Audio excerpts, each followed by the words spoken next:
Hey, what's up? This is Travis Barker. I'm doing a free drum lesson, courtesy of BOSE for Music Gives Back, and my charity of choice is Lost But Not Forgotten. It's for little Chris, my assistant who passed away. It's his mom's charity. It helps families dealing with loss, and just families in general, so I'm really stoked to give back and include that charity. So, love you, Linda. Love you, little Chris. I guess I'm gonna start with just really a lot of basics. I usually hold my hands, hold my sticks match grip, like this, versus traditional grip. I hold traditional grip when I'm doing marching stuff. But that's a whole other entire lesson. So I will just start off with some warm-up routines that I like to do. I'll start with 8 on a hand. I'm at 120 BPM. I think that's probably a good tempo. Where I'll basically do 8 on a hand, 8 on a hand, then 16, 8 on a hand, 8 on a hand, 16. So it's like this.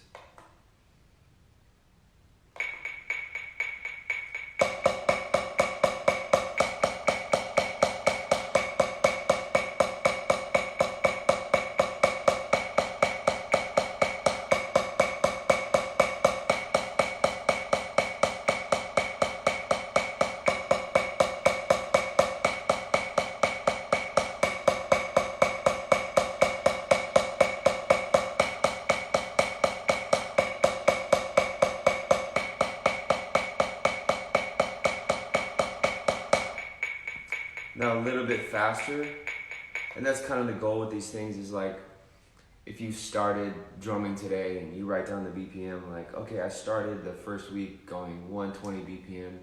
The idea is to increase it, every time you practice and build up speed. Not that speed's the only important thing, but it's definitely a good quality to have if you're gonna be playing drums. Here's 130 BPM.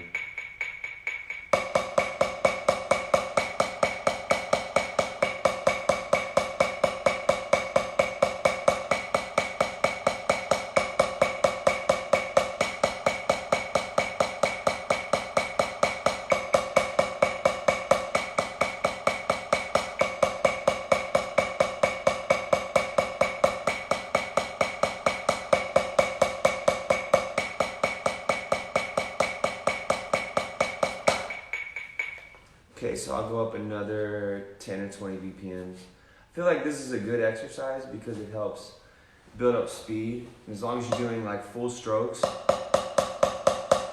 kind of gets you ready for shows like when I play with Blink. If I was just kind of using smaller, shorter stick height, I might not be as warm as I need to be in a situation like Blink or Transplants or even the live I just did with Post for Nirvana, because it is a lot of arms and a lot of full body motion, so I kind of like to get full strokes out of it. Here it is at 150 BPM.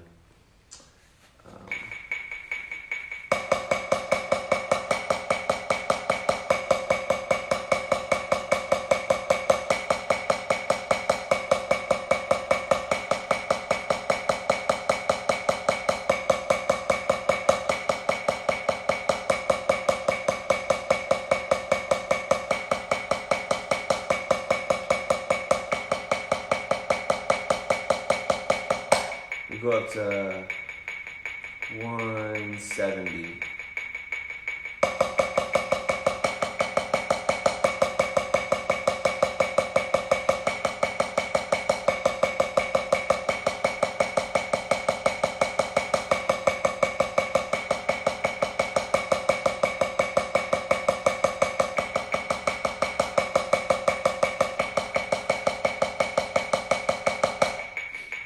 Get up to, I think I usually get up to around 200 by the time I play a show. So at 190 now.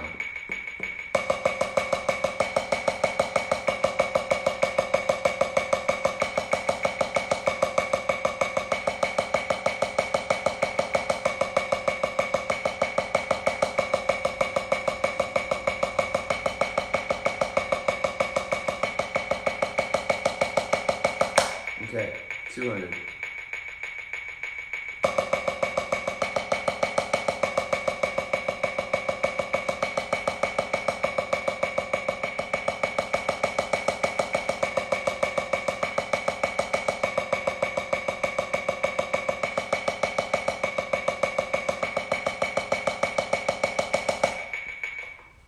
So as it gets fast, you never want to have like your whole arm moving, or you'll see people get really stiff and start doing this. It's more of a combination of your wrists and your fingers doing it. If you don't include your fingers, you're going to get really tired really fast, and I think you'll kind of max out as far as speed. But 200 is usually where you know, probably like a great tempo for medium fast for blink stuff. I think we get up to like 220, 230 for songs like Party Song. The next thing I'd like to show you guys is paradiddles. If you don't know them, I love them. There's like single paradiddles, double paradiddles, triple paradiddles, inverted paradiddles, and honestly, you know, it's not just something you warm up on a practice pad. You can put it around the kit and use it everywhere. But for those who don't know, okay, I'm back. Sorry, you guys. All right. So paradiddle is right, left, right, right, left, right, left, left. This can be used around the kit. You know, like the first note of each paradiddle, the right, left, right, right, left, right, left, left, right, left, right, right, left, right, left, left. Can be on cymbals or toms. But kind of the same thing. I usually start at, you know, just pick a tempo. I'll start at like 175. No, you guys are gonna hate me if I start that fast. We'll start at 165. So it's right, left, right, right, left, right, left, left, right, left, right, left, right, left.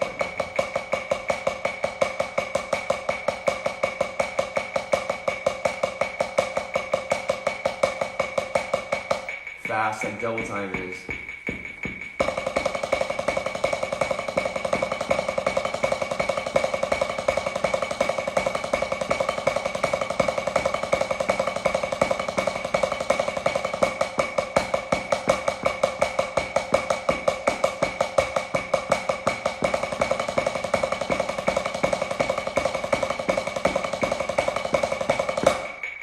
A little faster.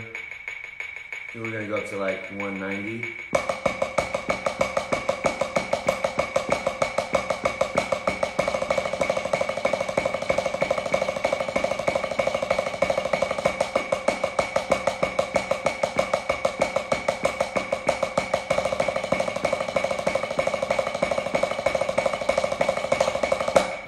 Let's go to 205.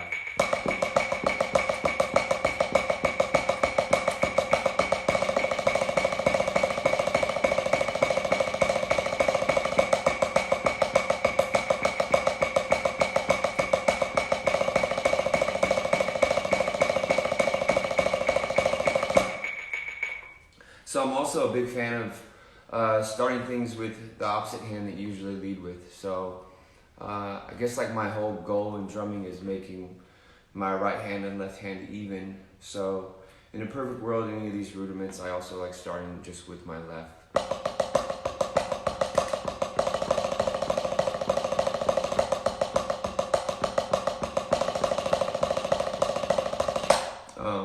And I feel like just doing more rudiments with your left will help you lead with it with, you know, I don't know, you might see some drummers where they only hit crashes with their right hand, or they can only play like this when they could play open hand, or lead with, you know, fills with your left hand. And I just think the more you do it, the more comfortable you'll get. And for me, as far as practicing, it's kind of like working out. Like a lot of people will go to the gym and just do stuff they're really comfortable with. I think with practicing, you have to really lean in on what you're not comfortable with, so you are comfortable on the kit with it. So a lot of the times when I'm practicing, and I'm not necessarily practicing for a show or something, my goal is to kind of make myself uncomfortable and then try to deal with it. So Another version of a paradiddle is an inverted paradiddle that I like. Instead of right, left, right, right, left, right, left, left, it's right, right, left, right, left, left, right, left. So that just a little faster is right, left.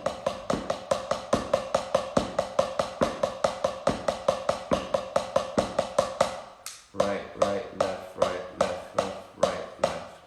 So sometimes I'll like to go from regular paradiddles into that inverted paradiddle. So I'll play a paradiddle on each hand regular, and then I'll do inverted. So right, left, right, right, left, right, left, left, right, right, left, right, left, left, right, left, right, left, right, right, left, right, left, left, right, right, left, right, left, left, right, left.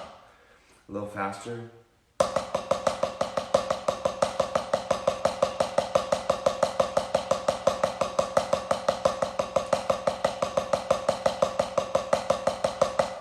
A little bit faster.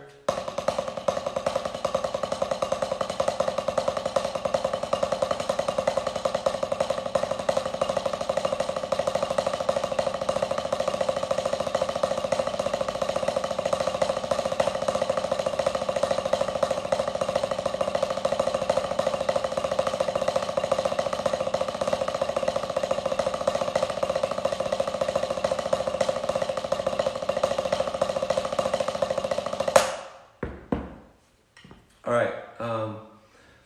Another thing I like to do is just go from singles, just basic your basic right, left, right, left, right, left, right, left, into something that's just called doubles. You know, you use it for stuff like double stroke rolls. Some people do this, a buzz roll, but for keeping your doubles clean and your singles clean, I like to do a kind of a warm-up routine that I made up where you just go from singles to doubles, singles, doubles. And then maybe when you're done with your right hand, you end with a paradiddle, and then start with your left. So it's left, right, left, right, left, right, left, right, left, left, right, right, left, left, right, right, left, right, left, right, left, right, left, left, right, right, left, right, left, left.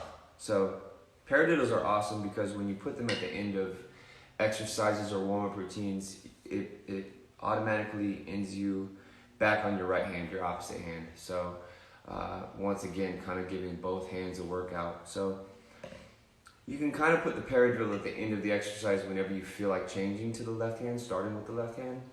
So really, really slow.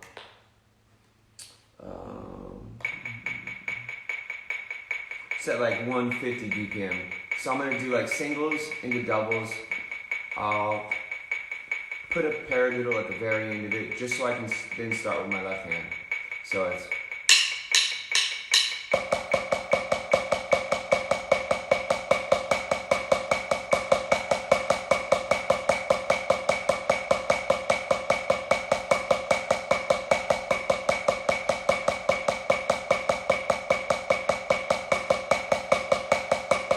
paradiddle.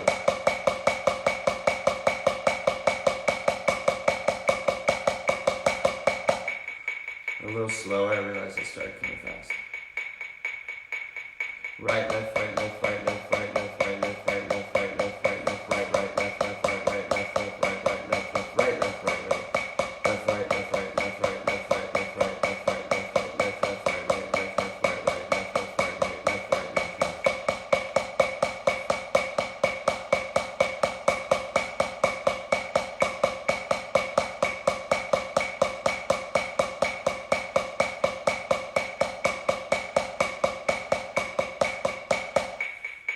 Okay, now maybe I can like speed it up, show you it sounds kind of cool. We'll do like 165. 1, 2, 3, 4.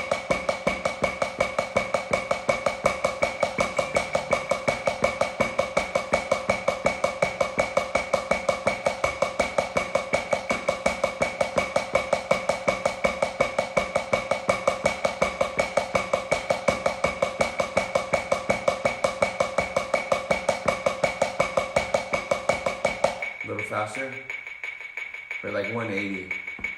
1, 2, 3, 4.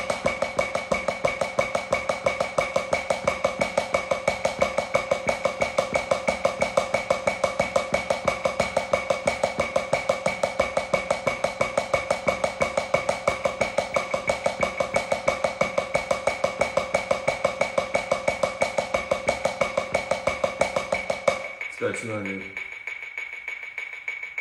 2, 3, 4.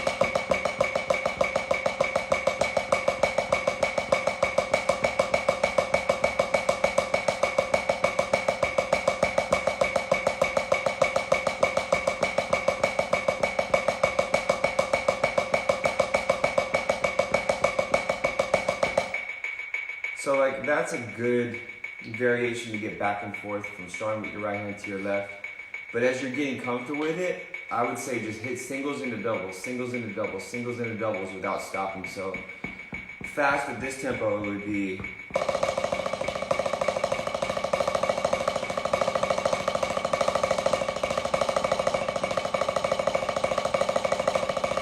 with the goal being not being able to tell too much. It can't be too drastic between the doubles and the singles.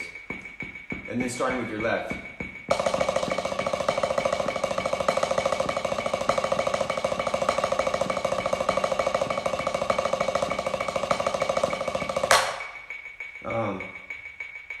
Is there any questions going right now? Like maybe I'll hit some questions while I'm right here at the practice pad if you guys want to answer them, ask them.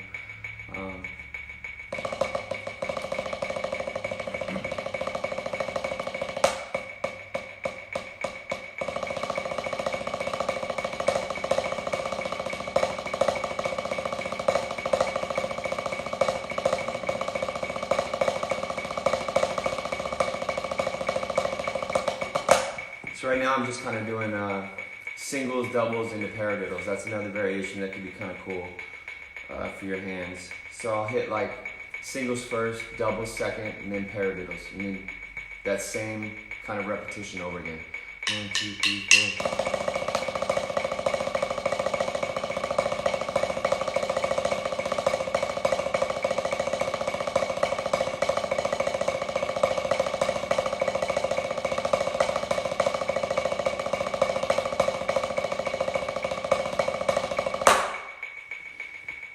There's a question here. Okay. Could you show viewers some stick twirl tricks? Oh yeah, stick twirl tricks. Okay. So. Hold on, I think it paused. Okay. Stick twirl tricks. Well, first, playing is the most important thing, and being solid, and especially if you're in a band, because you have to, they're really depending on you to keep time. So your most important job for being a drummer is keeping time, and being. I like the drummer to be thought of as like the backbone of the band. So, they're kind of playing off of you. You shouldn't speed up. You shouldn't slow down. In a perfect world, you don't drop your stick, especially trying to do something flashy. I feel like that's like secondary. It's almost like a fighter, like learn how to fight real good, and then you can put flashy kicks and flashy spinning elbows or whatever else. Like, I guess get the basics down first. But once you have those down, I think like the first twirl I learned when I was like just growing up and starting to play drums was just this in between, your first two fingers, your index finger and your middle finger. And it's kind of like you put your stick in between these two and you get this motion. And it's a little awkward at first, but it gets more comfortable as you do it more. I mean, you could be, a lot of the times I'll just watch TV and I'll have sticks in my hand. And just sit there twirling your stick. Or I've even been caught doing it driving in the car. Where the person next to me is like, what is he doing? But I'm actually just getting better at twirling my stick. So it becomes second nature, and I can just throw it in live shows wherever I want without, it being uncomfortable and being like, oh, hold on, I need to, get ready to twirl my stick. Another thing is like you'll see people cheat. Instead of playing match grip like this, as they're about to spin the stick, they'll wrap these two fingers over the stick, which isn't that uncomfortable. You can still play. But, you'll be able to, if you have it already like that.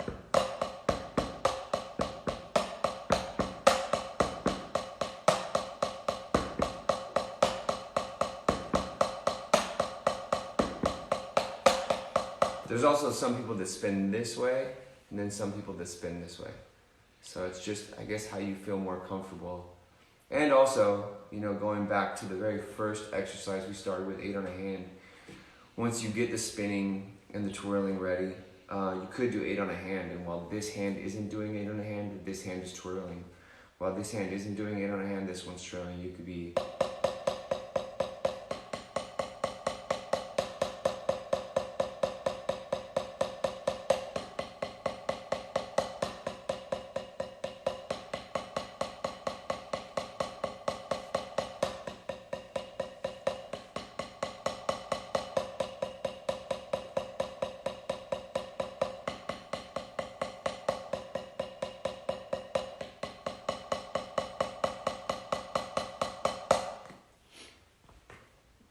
When do you play traditional grip?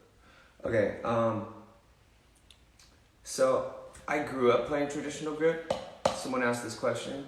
A lot of jazz musicians play traditional grip. A lot of cool drummers like Stuart Copeland played traditional grip. He was like one of my major influences when I was, growing up. And it's basically this style. I also played like this in marching band. I think in junior high we were match grip. I think my second year of high school we switched to traditional. And I kind of got a taste of traditional and marching in high school. I played for 2 years.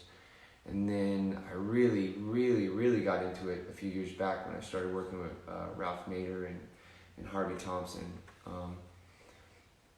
And yeah, I mean, it's really cool for marching. I don't think you're going to really be able to do any marching videos or anything cool like this. I think there's a lot more options like this. You can do cool spinning, thumb spins, high mom.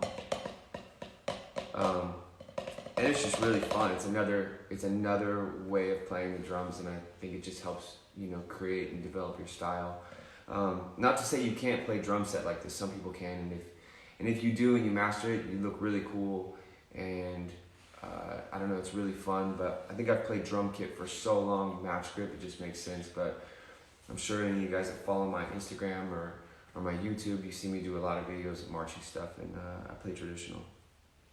A few people are asking, what kind of drumsticks do you use, and are they similar to marching sticks?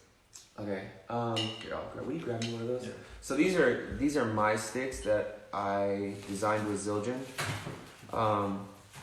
They look like marching sticks because they're white. I think most sticks are wood color.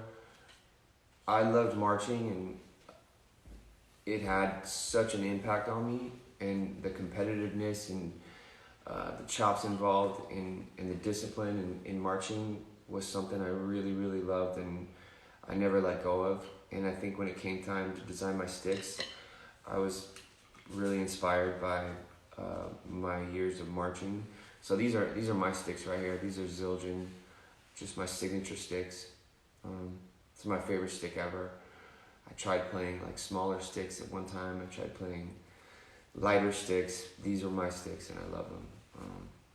I couldn't play anything else, and Zildjian makes great sticks, great cymbals. It's all I've played since I was a kid.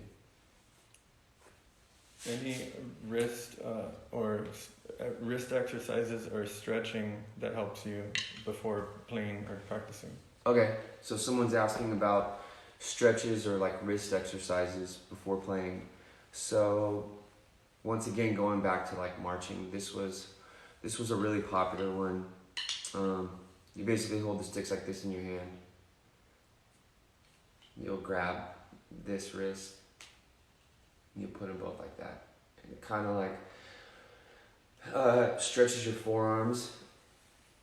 And you hold it there for as long as you need to. And then I think I went with my left first, so now I'll go with my right first. Same thing. And then I think with some of, I meet a lot of drummers on tour, and they say like, oh, I keep, tightening up or whatever. Just a good shakeout will kind of help too. I don't know, anyone that's probably been to our shows, I might even do it on some days. Like, you can't really determine why it happens, but maybe you're just a little stiffer. It might be your workout you had earlier in the day, or you slept wrong, who knows. But I feel like shaking it out like that, either with the sticks or just with the hands, can help a lot. Also just conditioning, like conditioning yourself, working out, like not to be buff or whatever. But for me, like working out is such a big important part of the drums, because Between what I just showed you on here and practicing enough and having your chops where you want them and being in great physical shape, like battle ropes or something I love to do.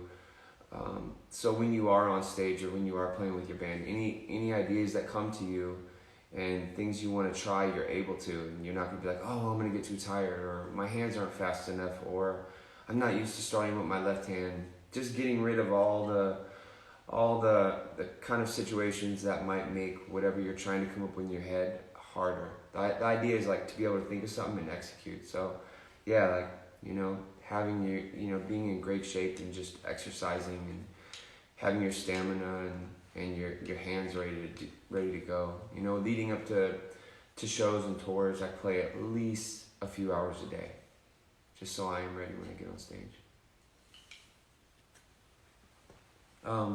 Another twirl I love to do that's really easy to do is just keeping your hands in traditional match grip and just flaring the stick. Really slow, it's that. And once again, you could also do it backwards. I think it looks cooler frontwards. I do this one a lot. If you don't have time to get to this right here, you can get to this. And you can also do it, you can spin it as long as you want like this. But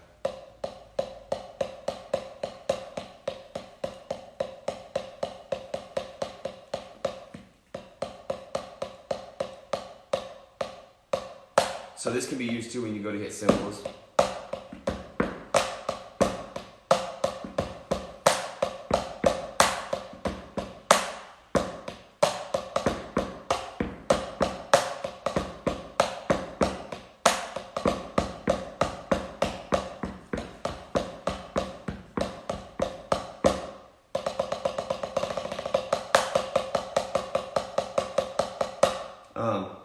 That pattern, which I do a lot, is just 2 on each hand, and you do your spin while this one is not doing doubles.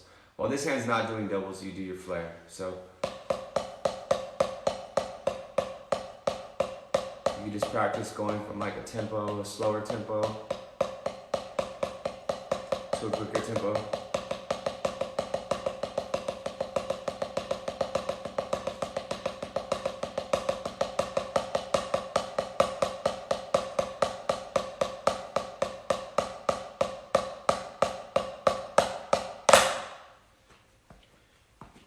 When and how long do you practice every day? So leading up to tours and shows, I'll practice. Like for example, for the Post show I just played a couple weeks ago, it was like Nirvana tribute. I found out a few days before that we were actually going to do it. So I literally listened to the 17 songs I was going to perform and practiced like 5 hours a day. I went through the set over and over and over again. For me, for shows, I want to go into a show and not stressing out. I want to be extremely confident. So once I get there and once I play the show, I'm just having fun. I'm not really thinking about, oh, do I know this part? Do I know, when this bridge comes in or how this song starts? It just has to be muscle memory to where I can go out there and have fun. But I feel like you have to really spend your time, half of the time being like practicing and learning chops and stuff, and then the other part of the time being a drummer is being creative, because at the end of the day, I remember growing up I'd be like, oh, I wonder if there's new drum fills I could learn, but really it's all in here. It's all about being creative and figuring out, for this song, this kind of fill makes sense, and maybe the fill doesn't exist, but that's your job to make it up. And I've realized over the years, my job isn't to be the fastest drummer in the world or the most flashy drummer in the world or the best drummer in the world. It's to be able to be creative and write creative parts and be a little bit of everything. Be flashy enough to, have fun and keep people's attention, because no one likes, or at least I don't like watching a drummer that's not fun to watch. And then writing great drum parts is the most important thing, especially if you're going to be in a band and you're not going to just be playing cover songs. Like being creative, figuring out what your style is and who you are. And my style is a mesh of marching, funk drumming, metal drumming, punk drumming, even listening to like program, beats that I make like in rap songs. It's just a combination of everything. So I think it's a little bit of everything. Practice being creative, practice having chops and being solid, practice your timing. Timing's got to be the most important thing as a drummer. Practice with a metronome right here. If you're gonna play drums, this is your best friend. When you go to record an album or a song or play live, chances are you're gonna play with one of these. So you should be really, really comfortable and be great at playing with the metronome. Just, make it your best friend. So I guess now I'll go and I'll show you some of the things that I had talked about on the practice pad on the drum kit. One more exercise before we move to the drum kit is going to be the 6-stroke roll, which is right, left, left, right, right, left. 1, 2, 3, 4, 5, 6. That's why they call it a 6-stroke roll. There's 6 strokes in this rudiment. Right, left, left, right, right, left. Or it could be left, right, right, left, left, right. Right, left, left, right, right, left. Left, right, right, left, left, right. So you can do a pattern where you just create this, it's kind of like a roll effect where you just repeat going one way, and we'll pick the right, left, left, right, right, left. So what I'll do is I'm just going to start it right back over again. Right, left, left, right, right, left, right, left, left, right, right, left, right, left, left, right, right, left, right, left, left, right, right, left.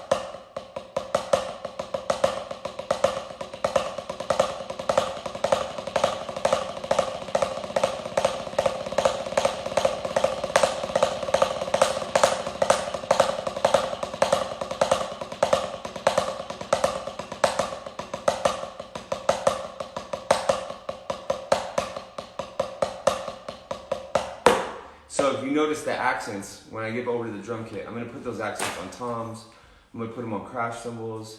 You're going to kind of see how like some of these rudiments that seem, I don't know, they never seem boring to me.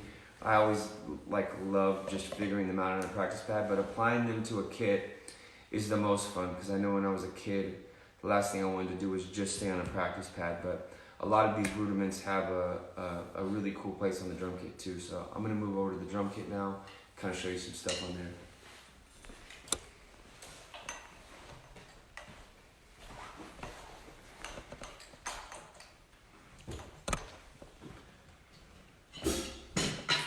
Shut those. My neighbors are going to kill me.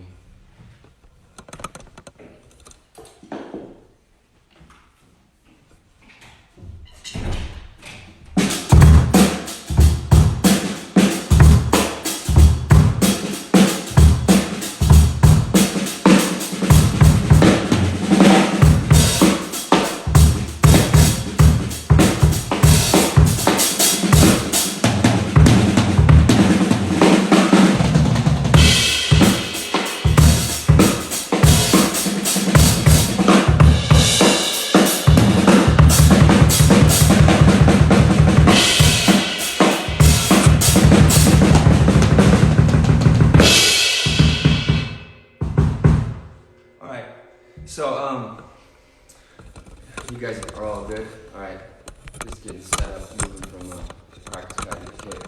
So this is a kit that happens to just be at my house. It's an old Ludwig kit. I play Orange County Drum Percussion Drums, which is a custom drum company. And I play those drums because sometimes I want weird sized toms or a weird sized kick. Sometimes we even make drums just based after like an old jazz kit like this, an old Ludwig kit, but this just happens to be the kit that's at my house. I grew up playing Ludwig. These are older Zildjians, just Avitas Zildjians, like the old school ones with the old logos, some of my favorite. But this is the kit I used during quarantine. I filmed a lot of videos on this. I filmed the James Corden episode and the Paramore cover that Kels and I did. I've done everything on this kit, so this is my home kit. It doesn't really leave. But I'm going to start with the paradiddles. That was one of the first rudiments I showed you guys today, and that's the right, left, right, right, left, right, left, left, right, left, right, right, left, right, left, left. So you can easily put that between the hi-hat and the snare drum, and it becomes a beat. I'll just put the kick on 1, 2, 3, 4. I'm gonna put it on 1 and 3. And it just kind of shows you applying the rudiments to the drum kit, paradiddle. So right, left, right, right, left, left.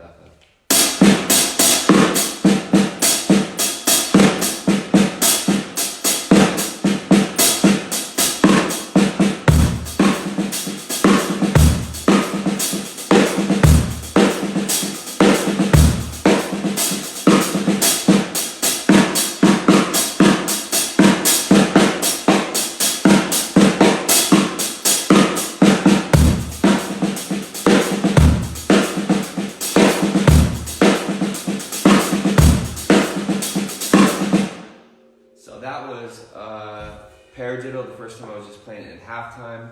The second time it was the same exact thing. I was just adding a kick to the 1 and the 3. 1, 2, 4, 1, 2, 3, 4.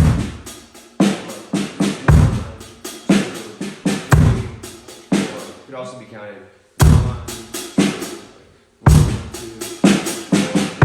So it could be, if you count it the other way, it would just be on 1. So it would be 1, 2, 3, 4, 1, 2, 3, 4, 1, 2, 3, 4. Paradiddle, paradiddle,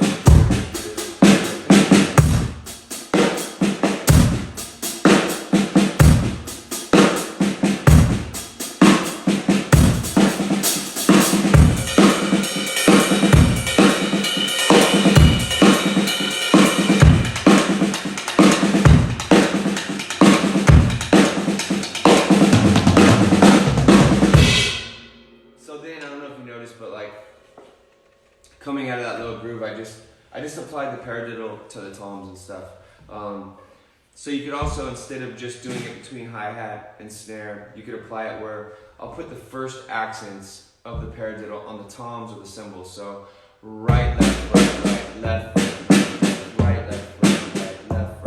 right, left. Really slow. Right, left, right, right, left, left. And then when I go to use the cymbals, I'll put a kick with that same hand, because if I go to the ride cymbal without it, it'll be kind of versus. So between the toms and the cymbals, and then once again when I'm going to a crash, when I'm going to a ride, I'm also accompanying it with a kick. So.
So those are paradiddles around the kit. I do add some stuff to my snare. I know I see a lot of you guys asking, why do I have this rag, this kitchen rag on my snare? Honestly, it's because it's a little loud in my house and it stops it from ringing a lot. But I also use these big fat snare drum dampeners. I use these on my kit that I record with. Makes the toms kind of feel like, I don't know, like Phil Collins vibes, like really deep versus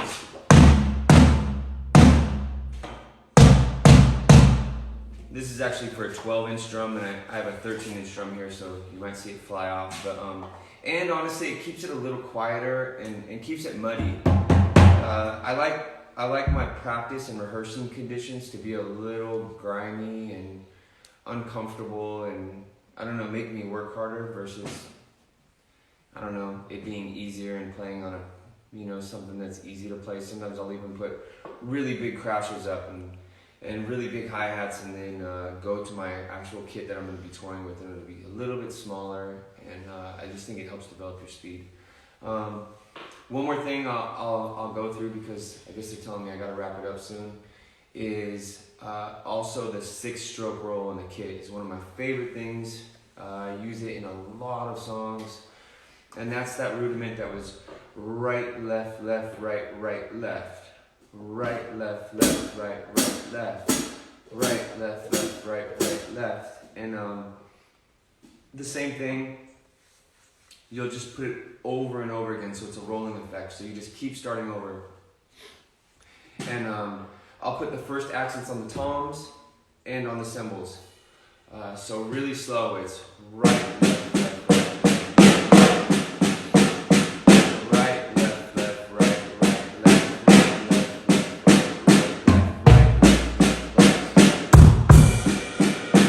right. And same thing when I go to crashes. Always accompanied with a bass drum. So I'll go really, really slow into a quicker tempo that shows you how cool it can be in a playing situation or even a soloing situation. This is definitely one of my go-tos if I'm doing a solo. So really slow, 6-stroke roll, right, left, left, right, right, left. Or if you're left-handed, left, right, right, left, left, right.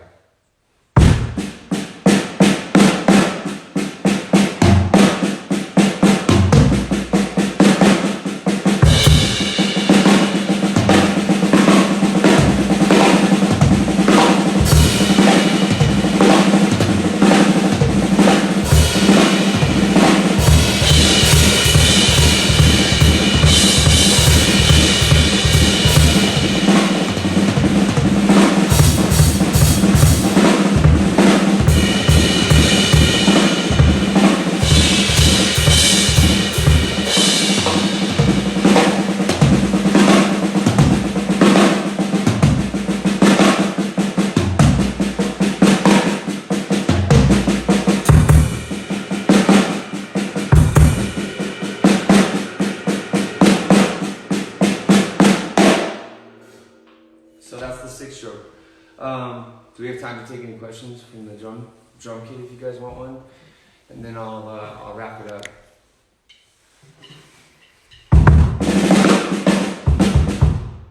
Another thing to do on your kit is singles between your hands and your feet. I play single bass. I love single bass. I love single bass drummers. So something I like to do is just singles between the hands and the feet. Just.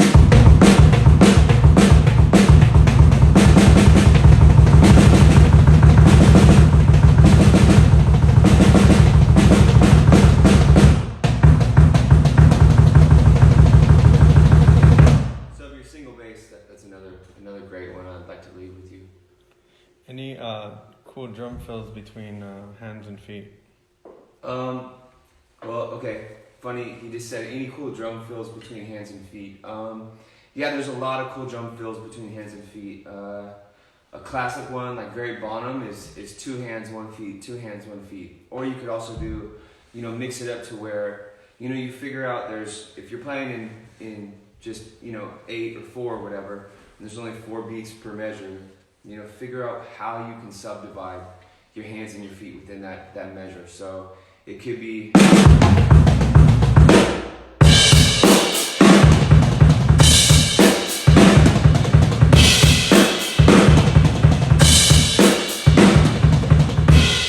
which is basically 2 hands, 1 feet. And like for me, like patterns like that, because I write with my left hand, but I lead with my right a lot. So stuff like this, I'm happily confused where I may lead the fill with my left hand. Or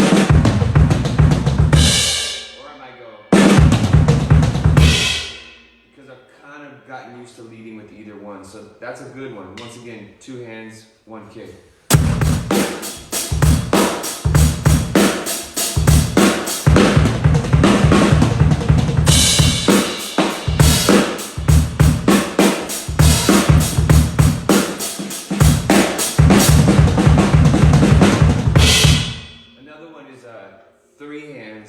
kick.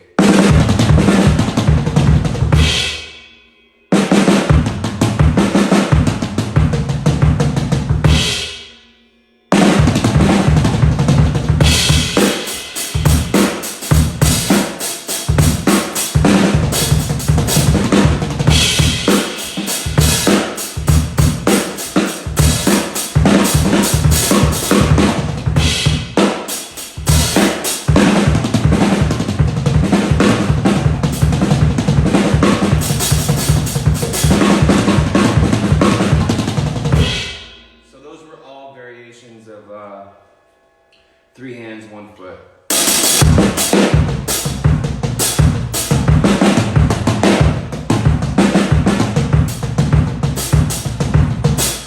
Like this is starting with right, left, right, left, right, left, right, left, right, and then just stick a kick in between it.